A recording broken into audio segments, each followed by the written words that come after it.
What's up, folks? Nothing better to do. This is your boy Blogzilla. You are watching the No Judgment Zone. Today I have a talented guy with me, my man Quincy. Yo. What's going on, bro? What's happening, G? Chillin', can't complain. I feel like you just hit the world with a nice 1-2 punch introduction. We knew who you were. People kind of knew what you did, but then after seeing you in Brotherly Love and then what you stole the show, you and Corey, I feel like stole the show in that movie. And then you came back with Dope, and you killed that as well. Thank you. What has this experience been like, this introduction to you as an actor? Yeah, it's blessed. I'm, grateful to be in this position because, as an actor, it really takes a long time to kind of like build yourself and stuff like that. For me to just kind of position myself, or not me, but God to position me into the slots of these two movies, it's almost like, it couldn't be no perfect time because now off the acting stuff, I'm releasing the music, so just everything just clashing together nicely, and can't be in a better position. Do you want to be an actor more than a musician, or a musician more than an actor? I love them both. I honestly love them both, the same, and it's great because I could do both at different times and they still make sense, because like when I'm filming, that's cool. I'm filming, I don't have to record, but it's like all the downtime of not filming or going on auditions, I'm in the studio, I can do that, and movies take a year plus to make, I can make a song in a day or two, and stuff like that. So I think the way I'm, right now, like independently, right now it's kind of I kind of like, bounce back and juggle it, way easy than. How's the music going? Real good. Yeah, on top of all this press I'm getting, with Dope and stuff like that, I'm getting a lot of like visits to my SoundCloud now, and like I got 1.5 million plays on the joint I released like 3 weeks ago, so it's like everything's picking up, so I can't complain.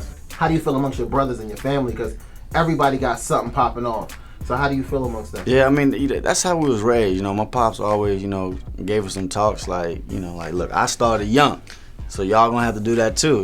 My little brother Christian, he's about to follow my dad's footsteps, literally in the exact same way. He sound like him, he's rapping, doing his thing. Justin at UCLA, killing it, and then with me with the acting stuff. I think, us being close, keeps us driven too. We real close. We don't like, it's not a fake relation. It's not on Instagram. It ain't just for that. It's plenty of that off Instagram and stuff that you don't see. I wish we had a reality show, but they're not really. But so you can really see it. How we do and stuff like that. But I think just staying close with each other just keeps us on our toes at all times, and just we want to do the best. I watch you move in the industry, and I see how hard you work. And when people look at you and go, "Oh, Diddy's his pops," they think stuff is handed to you. Yeah. See, he's hard on you guys. Yeah, very. Very, very hard. You would think, outside in, of course, they think it's all, what they say, golden spoon fed or whatever it is. But it's such the total opposite.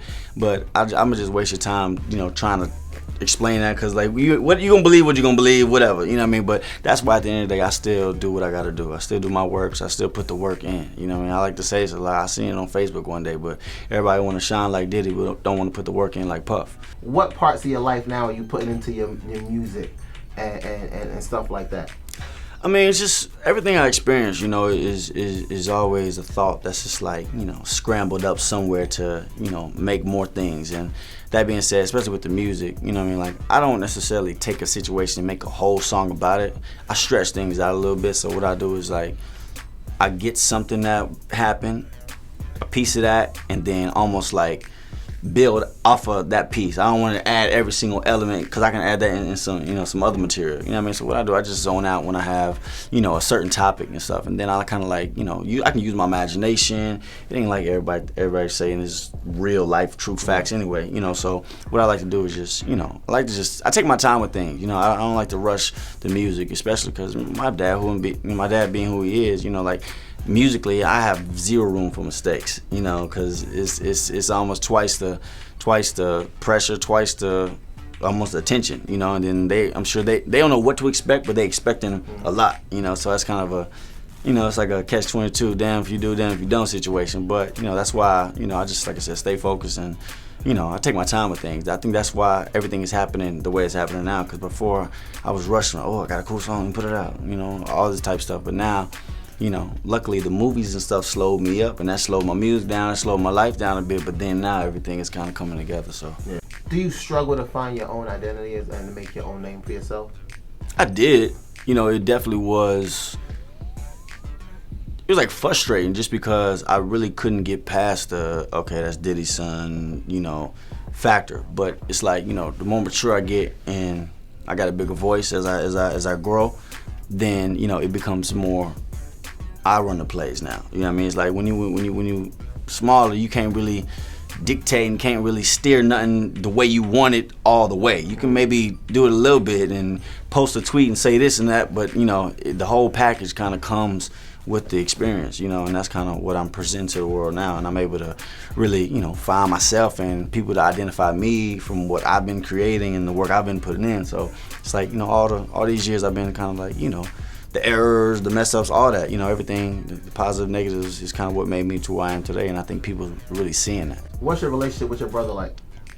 But yeah, I mean, great. Like, the fact that he's getting older and it's like he's 21 now, it's a new conversation we can have. You know what I mean? That's just, from sports to life to girls to, 10 years from now, stuff like that. So it's like we got super, super duper close within this past year. The fact that he's, older now and, it just, I wanted him to, like, we have different friends and stuff like that, but then we still come together, as one as well. Your father has had his hand in creating a bunch of legends. Did you ever get to chat with any of them? What advice have they given you? What did you pull from some of the people that your father was around? Yeah, I was cool with everybody, which is always fun growing up, because people was making such great music, and you're like, hey, I'm in the studio with this person. I was always bragging in school, like when that type of Making the Band was on, I'm like, I'm in the studio with the band right now. What's up? No, but everybody just, they saw me and they really saw me as, okay, this guy, as long as he beats himself, not that he's different, but we see something different about him, where if he can kind of lock in that uniqueness, whatever he got going on, then he'll be great. So I just, once I hear that all the time and the repetitiveness of that, that just lets me know that, what I'm doing. It's not like I'm doing something on purpose. Yeah. I'm just being me at the end of the day, but they letting me know that what I'm doing is okay and what I'm doing is working, so it's like almost that just, they signing off on me type thing. From social media, I see that you guys, all of you, y'all treat the girls so special. They're princesses. What is it like for them? Like the protection aspect of it. What do you see for them? I mean, right now, the world is theirs, and we got to make them feel that way for as long as possible. Just because, in the minute. Once they get to the point where, they're teenagers and adults, the attention is going to be crazier. And at the end of the day, they know they got us and they got the security from us. We at the age now, you can tell they liking boys and stuff, and we be letting them know, look, we lay it down, this is not a focus right now, and we can't, we're not gonna be like, no, that's just make them want to, do the opposite, but I think the way we treat them and everything is gonna prep them nice for just, that teenage years, just to, they're gonna be like Serena Williams, and they definitely gonna lock in somewhere on top of the modeling, because they look just like my mom, skinny like my mom. You know what I mean? Stuff like that. But yeah, they're a handful. I know you gotta get out of here. Tell everybody a little bit more about your character on Dope. Who's he play? What's his mindset like and everything else like that? Yeah, my character in Dope, Jaleel, he's a private school raised arrogant gangster. That's the best way to describe him. He does too much at times just because he feels like he has to prove his hardness. When sometimes in life, less is more. Especially, when you're trying to be a gangster and you doing too much, that's gonna show. So yeah, I'm that guy. And as far as the relation with the three characters, Shamik, Tony, and Kirsty's characters, they get this rare candy package. It was a drug deal gone bad, and when stuff like that happens, you got a million people hitting you, and a phone came with the package, and they like, yo, take it here. No, don't take it here. And one of the places that, they were supposed to take it to, they were supposed to take it to a certain somebody. That certain somebody was my father. He wasn't there. For some reason, you'll figure it out once you watch the movie. But then I was there to greet him, and I was like, what the hell are y'all kids doing at my house, basically? Yeah. And then they was like, we got something. Right. And I was like, huh? And then they let me know. They dropped a little word, and I was like, oh, for sure, come in. You know, I kind of like introduced them to my lifestyle a little bit, showed them, you know, the crib, and then, you know, my sister got a little frisky with. Yo, shout out to Chanel Iman. Shout out to Chanel Iman. She did her thing, She deserves an award for that movie. I really appreciated her role in that movie. It's amazing. But go see it. Dope. June 19th. This guy's phenomenal in it. And check out your new song called Exotic. Record Straight. Just check the SoundCloud out. SoundCloud.com/songs by Quincy. I'll be adding everything there, so stay tuned. Easy. Yep, He's gonna be a pop star. He's gonna be a pop star. He's trying to sell like 100,000 records. Appreciate you, bro. 100,000 million records, excuse me. Believe that. My math is fucked up, but you get it. It's gonna be crazy. Blogzilla. Join us next week, everybody, when we absolutely shadow box and do the Millie Rock and drop kick somebody with the Karate Kid kick while eating hot Cheetos. Believe that. What up, world? It's me, Quincy, and right now you're watching globalgrind.com. Like, this nigga, that is not.